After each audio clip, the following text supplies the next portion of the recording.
आज हम लोग 9th क्लास का चैप्टर 1 स्टार्ट करेंगे, that is matter in our surrounding.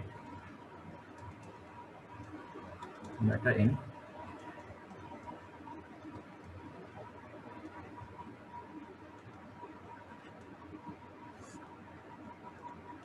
Our surroundings. तो अगर यहाँ बात की जाती है कि मैटर क्या है, सराउंडिंग्स की अगर बात की जाए तो हमारे आसपास जो भी हमारे आसपास चीज़ें होती हैं उनको हम बोलते हैं सराउंडिंग्स। तो उन सराउंडिंग्स में क्या चीज़ मैटर है, इसकी बात की जाए तो हम सबसे पहले हमें पता होना चाहिए कि मैटर होता क्या है। तो मैटर को हम कह सकते हैं कि anything which has mass and volume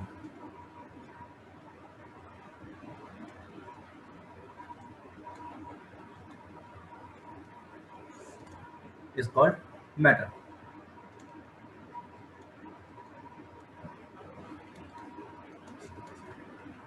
या फिर किसी और तरह से कहा जाए तो anything which has mass and occupies space is called matter। कोई भी ऐसी चीज़ जिसके अंदर कुछ मास है, ठीक है, और जो जगह घेरती है, वो मैटर कहलाएगी। फॉर एग्जांपल, एक ही टेबल है,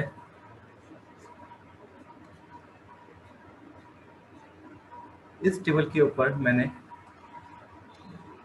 एक ये बॉल रख दी, एक ये दूसरी बॉल रख दी, एक ये तीसरी बॉल रख दी।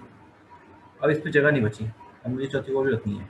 तो इसको रखने के लिए मुझे बाकी जो बॉल्स हैं, सपोज ये सारी बॉल्स हैं, मेरे को इसको भी यहाँ पे सरकाना है, तो बाकी चीज़ें भी आगे चल जाएगी।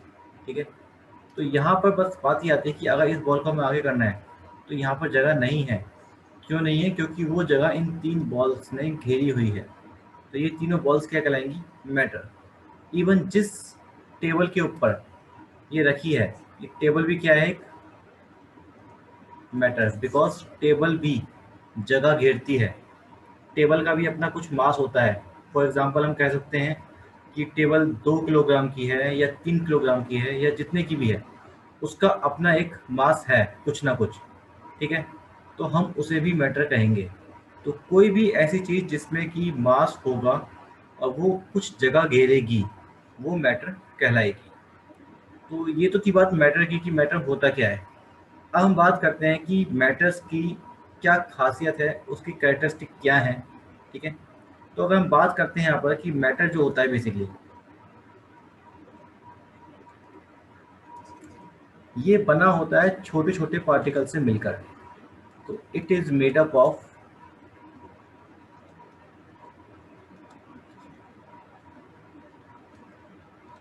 Very small particles called atoms. Matter जो है बहुत ही छोटे छोटे पार्टिकल जिनको एटम बोलते हैं, उनसे मिलकर बना होता है। बट ये वर्ड हमने यूज करा एटम। ये एटम वर्ड जो है वो बेसिकली आज के टाइम पर जो मॉडर्न फिलोसफर हैं वो बताते हैं।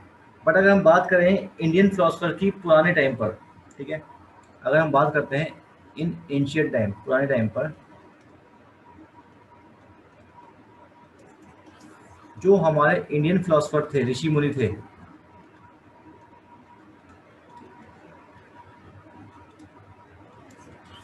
वो मानते थे कि मैटर जो है वो 5 basic elements, 5 basic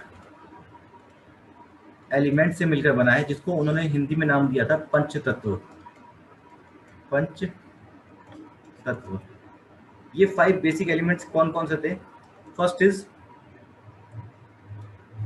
Prithvi, that means earth. Second अग्नि, that means fire.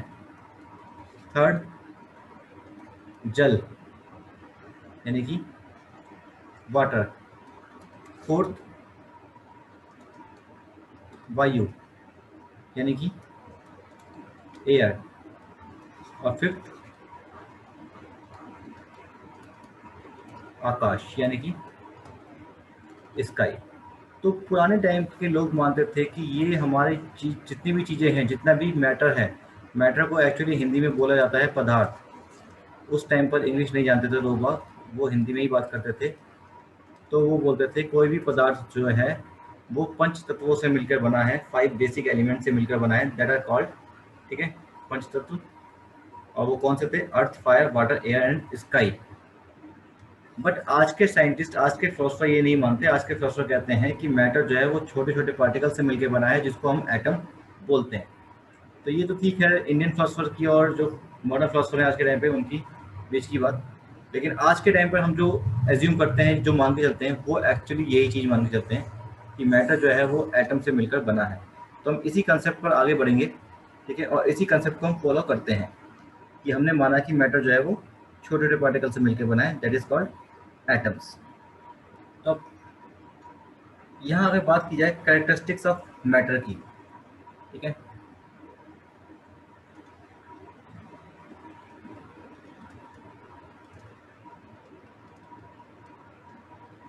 Characteristics of matter, matter की खासियत क्या है? फर्स्ट कैरेक्टरिस्टिक क्या है इसकी, देखिए कि जो इसके पार्टिकल्स हैं वो छोटे छोटे, सॉरी, मैटर जो है वो छोटे छोटे पार्टिकल से मिलकर बना है। It is made up of very small particles called atoms. ये इसकी खासियत है मैटर की, फर्स्ट। हालांकि एनसीईआरटी के अकॉर्डिंग ये कैरेक्टरिस्टिक्स में नहीं दिया गया, लेकिन फिर भी मैं आपको इसको एज अ कैरेक्टरिस्टिक ही बता रहा हूँ कि मैटर जो है वो छोटे छोटे पार्टिकल से मिलकर बना है, जिसको एटम बोलते हैं। बट साइंस प्रूफ मांगती है कि आप कैसे कहेंगे कि पार्टिकल्स बहुत छोटे होते हैं। तो हम यहाँ पर एक एक्सपेरिमेंट देखते हैं जो एनसीईआरटी बुक में दिया हुआ आपका, कि सपोज अगर हमने एक बीकर लिया, इस बीकर के अंदर वाटर डाल दिया, और उस वाटर के अंदर हमने वाटर के साथ ऐड कर दिया थोड़ा सा पोटेशियम पर मैग्नेट, KMnO4। KMnO4 इसका फॉर्मूला होता है पोटेशियम पर मैग्नेट। जब ये ऐड करेंगे तो ये पोटेशियम पर मैग्नेट का जो टुकड़ा होगा, इसमें अगर डाल दिया मैं टुकड़ा, ये छोटा सा, तो ये टुकड़ा धीरे धीरे डिजोल्व हो जाएगा, इस पानी को कलरफुल कर देगा। कौन सा कलर कर जाएगा इसका? डार्क पर्पल, पर्पल या पिंक कह सकते हैं, कुछ भी। आपने दूसरा एक बीकर लिया साफ पानी का, या आपने साफ पानी डाल दिया, और इस बीकर में से थोड़ा सा पानी लेके, सपोज अगर ये आपका 100 ml था, आपने इसमें से 10 ml लिया और वो डाल दिया इसके अंदर। अब इस 100 ml जो पानी था वो क्लियर था, बिल्कुल वाटर एकदम। बट ये 10 ml जो हमने कलर वाटर इसमें डाला, तो इसका कलर कैसा हो जाएगा? थोड़ा सा लाइट पर्पल, हल्का सा लाइट हो जाएगा। अब अगेन एक बीकर लिया हमने, अब इसके अंदर भी क्लियर वाटर था बिल्कुल 100 ml, और यहाँ से फिर हमने 10 ml डाल दिया इसमें से, इस वाले बीकर में से। तो अब इसका कलर जो होगा और लाइटर हो जाएगा, पर्पल रहेगा लेकिन बहुत लाइटर हो जाएगा। तो यहाँ पर हमने देखा कि इसका कलर, बार बार पानी को हम एक्सचेंज करते जा रहे हैं, डालते जा रहे हैं, फिर भी इसका कलर काफ़ी टाइम तक दिखता रहा हमको, पानी के अंदर से कलर हमको नज़र आया। और ये छोटा सा टुकड़ा था, इतना से टुकड़े ने कई लीटर पानी को कलरफुल कर दिया। दैट मीन्स कि इस टुकड़े के अंदर बहुत ही सारे पार्टिकल्स होंगे, ठीक है। This small piece of permanganate, this small piece of KMnO4 potassium permanganate turns liters of water colourful. कई लीटर पानी को उसने कलरफुल बना दिया। सो इट मस्ट कंटेन, इसमें जरूर मिलियंस ऑफ पार्टिकल्स होंगे, मिलियंस ऑफ पार्टिकल्स होंगे। इस छोटे से टुकड़े ने अगर इतने लीटर पानी को कलरफुल बनाया तो इसमें बहुत सारे पार्टिकल्स होंगे जो फैल गए इतने में। ठीक है, hence we can say that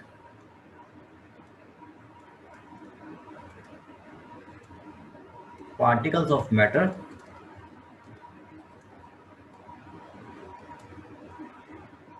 are very small. इस छोटी सी एक्टिविटी से हम ये शो कर सकते हैं कि मैटर के पार्टिकल बहुत ही ज़्यादा छोटे होते हैं। Is that clear? तो ये एक प्रॉपर्टी थी मैटर की। नाउ सेकंड प्रॉपर्टी हम देखेंगे मैटर की, वो क्या है? सेकंड कैरेक्टरिस्टिक कह सकते हैं हम। सेकंड कैरेक्टरिस्टिक कहती है कि पार्टिकल्स जो होते हैं मैटर के, वो लगातार मूव करते रहते हैं, उनके बीच में मूवमेंट होती है। पार्टिकल्स ऑफ मैटर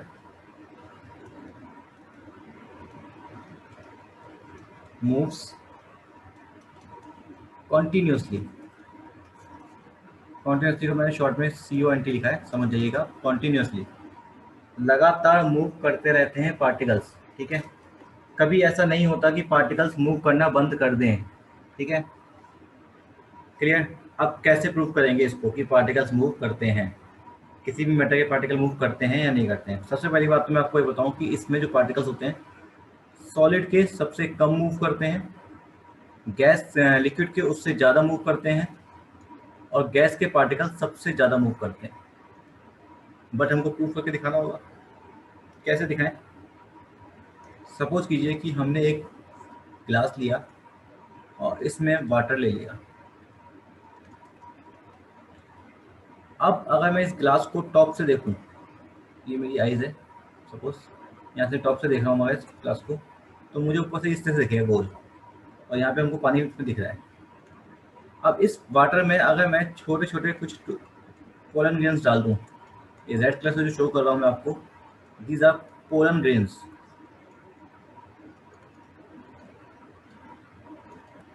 फूलों में मिलते हैं, ये बहुत छोटे छोटे से रेशे होते हैं। ठीक है, अगर इस पानी पे डाल दूं तो हम देखते हैं कि ये पोलन ग्रेन जो इस वाटर के अंदर इधर उधर इधर उधर इधर उधर इधर मोशन कर रहे हैं। लगातार ये पोलन ग्रेन हिलते रहेंगे। ठीक है, और ऐसे मोशन को बोलते हैं हम ब्रोनियन मोशन। ब्रोनियन मोशन, ये जो जिगजैग मोशन होता है, इस मोशन को बोलते हैं ब्रोनियन मोशन। अब ये क्यों हिल रहे हैं? तो पार्टिकल्स इसलिए हिल रहे हैं बिकॉज अगर हमारे पास ये वाटर के पार्टिकल्स हैं सपोज, और इनके ऊपर मैंने रख दिए पोलन ग्रेन्स छोटे छोटे,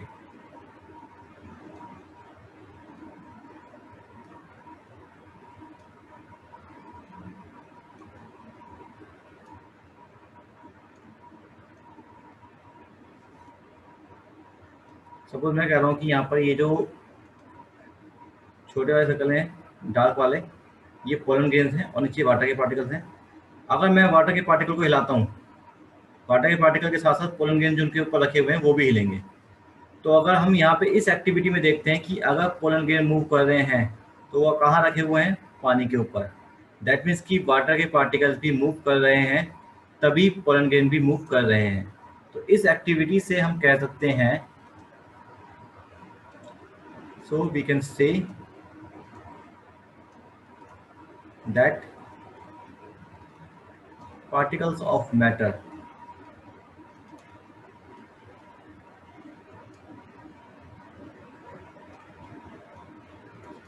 move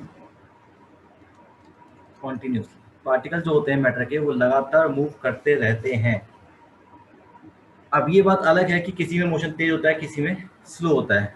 लिक्विड के अंदर थोड़ा स्लो है, गैस के अंदर अगर बात करें एग्जांपल लें तो फॉर एग्जांपल में बात करते हैं यहाँ पर, एक ही बच्चा यहाँ पे खड़ा है,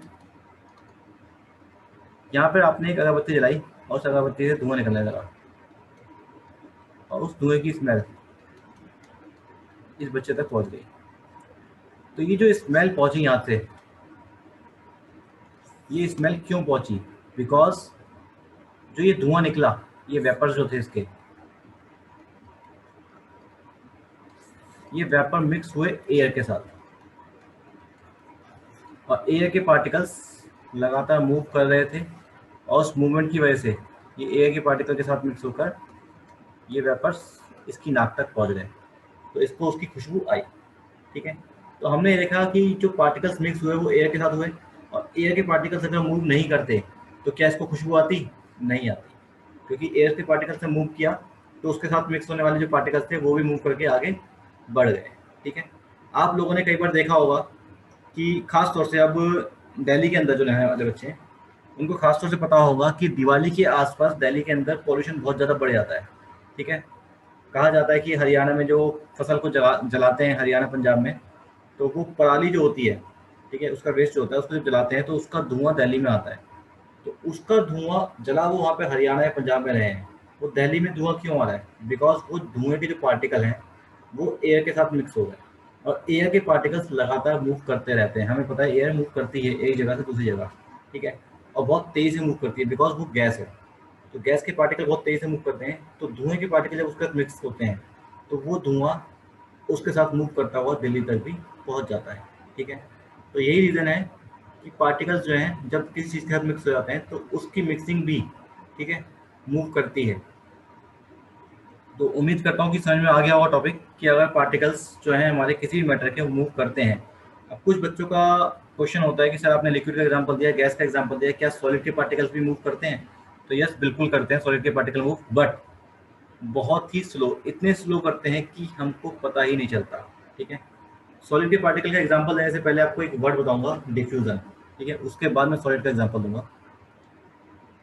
यहाँ एक वर्ड आता है डिफ्यूजन। डिफ्यूजन का मतलब होता है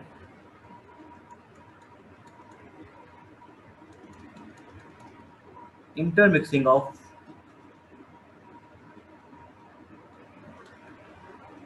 पार्टिकल्स बाय देयर ऑन।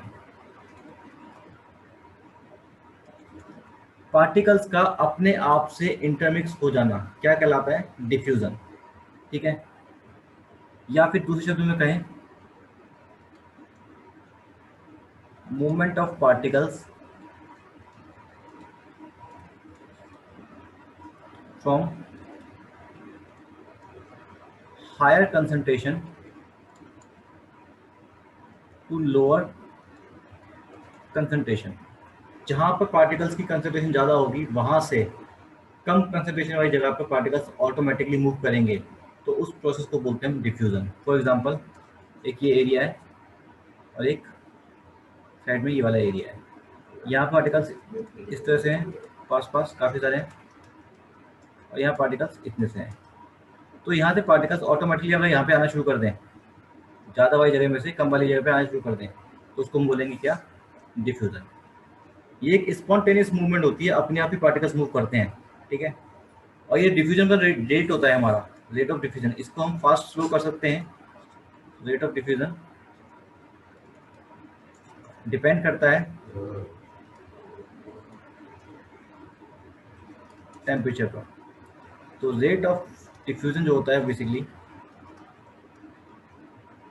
वो डायरेक्टली प्रोपोर्शन होता है टेम्परेचर के। अगर हमने टेम्परेचर को बढ़ा दिया तो रेट ऑफ डिफ्यूजन भी बढ़ जाएगा। ठीक है, मिक्सिंग होने का तरीका जो है, मिक्सिंग जो होगी उनकी वो बहुत तेज़ी से होगी। फॉर एग्जांपल, ठंडे पानी में अगर आप चीनी घोलेंगे तो नहीं घुलेगी, लेकिन गर्म पानी में चीनी घोलते हैं तो बहुत जल्दी घुल जाती है। तो गर्म पानी में क्या होता है कि इसका टेम्परेचर बहुत ज़्यादा होता है, जिसकी वजह से डिफ्यूजन रेट बढ़ जाता है और वो ईजिली मिक्स हो जाता है। ठीक है, अब अगर एग्जाम्पल मैंने चीनी का दिया है तो आप सभी को बता दूँ कि भाई चीनी जो होती है वो एक सॉलिड होती है, और सॉलिड भी डिफ्यूज़ होते हैं। तो आप देखिए कि चीनी है या नमक है, दोनों ही सॉलिड है। अगर आप इसको पानी में घोलते हैं तो पानी में घुल जाता है। ठीक है, तो यानी कि यहाँ पर भी डिफ्यूज़न हो रहा है, मूवमेंट हो रही है। अगर चीनी के पार्टिकल्स मूव नहीं करेंगे, ठीक है, तो वो पानी के पार्टिकल्स के बीच में नहीं जा सकते। ठीक है, अगर आपने एक गिलास वाटर लिया, इसमें आपने थोड़ा सा सॉल्ट डाल दिया, ठीक है, पानी के अंदर, तो थोड़ी देर बाद वो सॉल्ट गायब हो जाएगा। तो सॉल्ट जाता कहाँ है बेसिकली, इसको इस तरह से समझते हैं हम कि सपोज ये पानी के पार्टिकल्स हैं, वो सॉल्ट मूव करके कहाँ चला गया, इनके जो बीच में स्पेस होता है वहाँ चला आता है। इसके बीच में वो जो स्पेस है वहाँ पर सॉल्ट के पार्टिकल चले गए, लेकिन वो तभी जाएंगे ना जब वो मूव करेगा। अगर वो मूव ही ना करे अपनी जगह से तो कैसे पॉसिबल है उनके बीच में जाना? Not possible.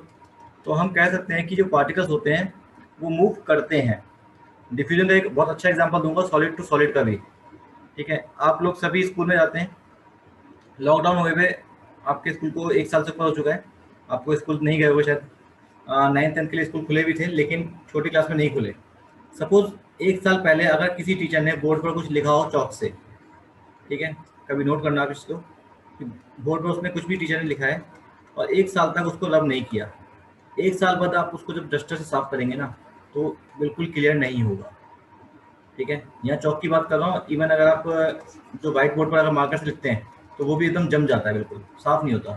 तो चौक तो सॉलिड है, लकड़ी का बोर्ड भी सॉलिड है, जो हमारा बोर्ड लगा है ग्रीन बोर्ड, दोनों सॉलिड हैं, तो उसके पार्टिकल्स आपस में मिक्स हो गए जिसकी वजह से वो जो हल्का हल्का सा रह जाता है वो पार्टिकल्स मूव हुए, डिफ्यूजन हुआ और उसी वजह से वो पार्टिकल्स वहाँ पर रह गए जिसकी वजह से डस्टर मारने पर भी वो साफ नहीं होता बोर्ड। फिर आपको गीला पानी करना पड़ेगा, उसको रंग से रगड़ना पड़ेगा तब साफ होगा वो। तो वहाँ पर एक्चुअली क्या हुआ था कि बोर्ड के पार्टिकल्स, जो बोर्ड के पार्टिकल्स थे हमारे, उनके साथ हमारे चौक के पार्टिकल्स इंटरमिक्स हो गए, उनका डिफ्यूजन हो गया जिसकी वजह से उन्होंने एक बॉन्डिंग सी फॉर्म कर दी और जिसकी वजह से वो अलग नहीं हो पा रहे थे। ठीक है, तो डिफ्यूजन हर किसी में होता है, सॉलिड में भी, लिक्विड में भी और गैस में भी। बट गैस में थोड़ा ज़्यादा होता है, बहुत तेज़ी से होता है, लिक्विड में स्लो और सॉलिड में सबसे ही स्लो होता है। क्लियर? तो यहाँ से हमको ये पता चला कि पार्टिकल्स जो हैं वो लगातार मूव करते हैं, डिफ्यूजन होता है, रेट ऑफ डिफ्यूजन डिपेंड करता है टेम्परेचर के ऊपर, टेम्परेचर बढ़ाएंगे तो रेट ऑफ डिफ्यूजन बढ़ जाएगा, यानी कि पार्टिकल्स का मोशन भी बढ़ जाएगा। और पार्टिकल्स का मोशन बढ़ेगा, मोशन ऑफ पार्टिकल्स बढ़ने का मतलब क्या है कि उनकी काइनेटिक एनर्जी भी इंक्रीज हो जाएगी, क्योंकि कोई भी चीज़ जब मोशन करती है, मूव करती है, तो उसमें एक एनर्जी होती है, काइनेटिक एनर्जी। ठीक है, और जब भी पार्टिकल मूव करेंगे, जितनी तेज़ी से मूव करेंगे उसमें उतनी ज़्यादा काइनेटिक एनर्जी आएगी। ठीक है, that's it. Now next characteristic क्या है पार्टिकल्स की, अगर हम नेक्स्ट की बात करें तो पार्टिकल्स के बीच में, जो मैटर के पार्टिकल होते हैं उनके बीच में स्पेस होता है। Particles of matter have space between them. Matter के जो पार्टिकल्स होते हैं उनके बीच में स्पेस होता है। ठीक है, कैसे प्रूव करेंगे? अभी जो मैंने पीछे आपको बताया उसी एक्टिविटी से बहुत इजीली कर सकते हैं। कैसे? हमने एक ग्लास लिया वाटर का और उसको फिल कर दिया एक लेवल तक हमने, और उसको वहाँ से मार्क कर दिया। सपोज मैंने मार्क किया कि यहाँ तक पानी भरा है।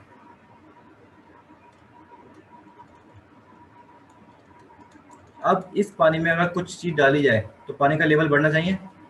बचपन में कहानी सुनी थी हम लोगों ने कि कौवा प्यासा होता है, मटके में पानी होता है, पत्थर डालता है, पानी ऊपर आता है, वो पानी को वो पी लेता है।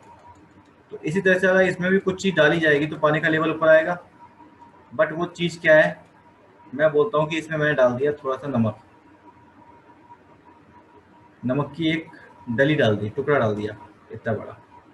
तो जैसे ही डालेंगे हल्का सा आपको लग सकता है कि लेवल बढ़ेगा, लेकिन थोड़ी देर बाद क्या होगा कि नमक जो है सारा घुल जाएगा, नमक आपको नज़र भी नहीं आएगा और वाटर का लेवल इतना का इतना ही रहेगा, इससे ऊपर वो नहीं जाएगा। तो भाई जब अब कोई चीज़ डाली गई है पानी में, ऑब्वियस सी बात है तो उसका लेवल बढ़ना चाहिए। तो लेवल क्यों नहीं बढ़ा? बिकॉज अगर यहाँ पर वाटर के पार्टिकल्स हैं, सपोज ये वाटर के पार्टिकल्स हैं, तो सॉल्ट जो था उसके पार्टिकल्स, इनके बीच में जो स्पेस है वो वहाँ पे एडजस्ट हो गया। अगर यहाँ पर स्पेस नहीं होता तो ऑब्वियस सी बात है ये पार्टिकल्स उछल उछल के ऊपर की तरफ जाते जिसकी वजह से लेवल बढ़ता। बट उनके बीच में जो स्पेस था वो वहाँ पे एडजस्ट हो गया जिसकी वजह से उसका लेवल नहीं बढ़ा। पानी के पार्टिकल्स के बीच में जो स्पेस था वहाँ पर नमक ने उस जगह को घेर लिया जिसकी वजह से स्पेस फिल हो गया और उसका वाटर का लेवल नहीं बढ़ा। बट एक टाइम ऐसा आता है जब आप नमक को घोलते जाओ घोलते जाओ घोलते जाओ, एक टाइम ऐसा आएगा जब नमक घुलना बंद कर देगा। वो कब होगा ऐसा? जब यहाँ पर स्पेस खत्म हो जाएगा, बीच का स्पेस अगर पूरा भर जाए तो नमक भी कहाँ जाएगा बेचारा। तो वहाँ पर वो जब ऐसा होता है तो उसको बोलते हैं सैचुरेटेड सॉल्यूशन। वो आपकी आगे की बात है, फिलहाल अभी नहीं पढ़ेंगे हम उसको। ठीक है, तो लेकिन हम इस एक्टिविटी से ये शो कर सकते हैं कि जो पार्टिकल्स होते हैं मैटर के, उनके बीच में स्पेस होता है। लास्ट कैरेक्टरिस्टिक की अगर बात करें हम मैटर की, तो वो ये कहती है कि जितने भी पार्टिकल्स होते हैं इनके बीच में फोर्स ऑफ अट्रैक्शन होता है।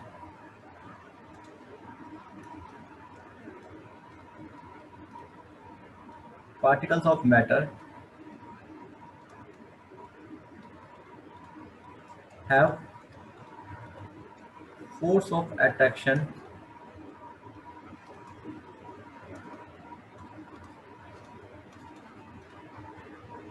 between them। अगर फोर्स ऑफ अट्रैक्शन नहीं होगा तो मैटर तैयार ही नहीं होगा। जैसे कि हम बात करते हैं सपोज कि एक ये कागज का टुकड़ा है, इस कागज के टुकड़े में बहुत सारे पार्टिकल्स जुड़े हुए हैं, इसको मैंने फाड़ दिया, ठीक है, तो इसको बहुत इजीली फाड़ दूंगा, मैं यहाँ से फाड़ूंगा फट जाएगा। लेकिन अगर वहीं पर मैंने कागज के टुकड़े की जगह एक लोहे की कील ली और इसको मैं तोड़ने की कोशिश करूँ, क्या टूट जाएगी इजीली? Not possible. क्यों? बिकॉज कागज के बीच में जो फोर्सिंग थी वो बहुत कम थी, इसके बीच में फोर्सिंग बहुत ज़्यादा है। दो बच्चे खड़े हैं यहाँ पर छोटे से, ठीक है, इन दोनों ने अपने हाथ मिला रखे हैं, ठीक है। अब कोई बड़ा आदमी आता है, वो इनके बीच में हाथ मारता है और इनके बच्चों के हाथ अलग हो जाते हैं। क्यों? क्योंकि इनके बीच के जो फोर्स था, फोर्स ऑफ अट्रैक्शन था इनके बीच के हाथों का, वो वीक था, छोटे बच्चे थे। बट अगर कोई बड़े आदमी खड़े हैं और वो हाथ मिला रखे हैं उन्होंने आपस में, तो क्या एक छोटा बच्चा उस हाथ को अलग कर सकता है? नहीं, क्योंकि यहाँ फोर्स ऑफ अट्रैक्शन बहुत ज़्यादा है। तो सेम चीज़ पार्टिकल्स के बीच में भी होती है कि पार्टिकल्स के बीच में फोर्स ऑफ अट्रैक्शन होता है, किसी में कम किसी में ज़्यादा। फॉर एग्जांपल हम बात करते हैं सॉलिड में सबसे ज़्यादा होता है, उससे कम लिक्विड में होता है और सबसे कम गैस में होता है। कैसे प्रूव करेंगे? अगर हम बात करें सॉलिड लिक्विड गैस की, तो कैसे प्रूव करेंगे कि गैस में सबसे कम फोर्स ऑफ अट्रैक्शन है, सॉलिड में सबसे ज़्यादा है? तो देखिए सिंपल सा एग्जांपल है कि अगर अपना हाथ आप मूव करते हैं एयर में, हवा में अपना हाथ हिलाइए, बहुत इजीली आप हिला देंगे, हाथ कोई दिक्कत नहीं होती। उसी हाथ को अगर आप पानी में लेके जाएं और पानी में मूव करने की कोशिश करें, तो एक हल्का सा फोर्स आप फील करेंगे पानी के अंदर मूव करने के लिए। बट अगर वही हाथ मैं कहूँ कि मिट्टी में से आपको निकालना है, आर पार करना है, तो बहुत ज़्यादा फोर्स लगाना पड़ेगा। या लकड़ी का कोई फट्टा रखा है, ठीक है, टेबल रखी है लकड़ी की, उसके बीच में से आर पार करना है, हाथ क्या आर पार कर देंगे आप? नहीं कर पाएंगे। बिकॉज गैस के पार्टिकल जो होते हैं उनके बीच का फोर्स ऑफ अट्रैक्शन इतना वीक था कि आपके हाथ ने बहुत इजीली ब्रेक कर दिया। लिक्विड के बीच में थोड़ा सा ज़्यादा था, तो आपको थोड़ा सा फोर्स लगाना पड़ा, लेकिन आपने ब्रेक करा। बट सॉलिड के बीच में इतना ज़्यादा था कि आप उसको ब्रेक नहीं कर पाए, ठीक है। तो यहाँ फोर्स ऑफ अट्रैक्शन जो होता है वो पार्टिकल्स के बीच में होता है हमेशा, बट किसी में कम किसी में ज़्यादा। इवन अगर हम सॉलिड की बात भी करें, तो सॉलिड के अंदर भी हम देखते हैं, सपोज एक लिया मैंने चौक और एक ली लोहे की कील, आयरन नेल। चौक को इजीली तोड़ दूंगा, लोहे की कील को नहीं तोड़ पाऊंगा। दोनों सॉलिड है, लेकिन फिर भी इसका फोर्स ऑफ अट्रैक्शन वीक है और इसका स्ट्रॉन्ग है। तो जहाँ फोर्स ऑफ अट्रैक्शन वीक होगा वहाँ हम उसके पार्टिकल्स को सेपरेट कर देंगे इजीली।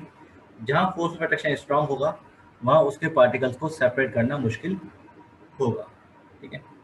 तो जहाँ तक मैं समझता हूँ कि आज की क्लास में जो आपने अभी तक कैरेक्टरिस्टिक्स पढ़ी मैटर की, वो अच्छे से क्लियर होगी, ठीक है। अगर फिर भी कोई डाउट है तो प्लीज़ कमेंट करके बताइएगा वीडियो के अंदर, ठीक है। नाउ आज की क्लास ओवर करते हैं। नेक्स्ट क्लास में हम पढ़ेंगे सॉलिड, लिक्विड एंड गैस, हमारी जो स्टेट्स ऑफ मैटर होती हैं उनके बारे में पढ़ेंगे, किस तरह से कन्वर्जन होता है वो पढ़ेंगे, ठीक है। नाउ बाय स्टूडेंट्स, ठीक है, टेक केयर।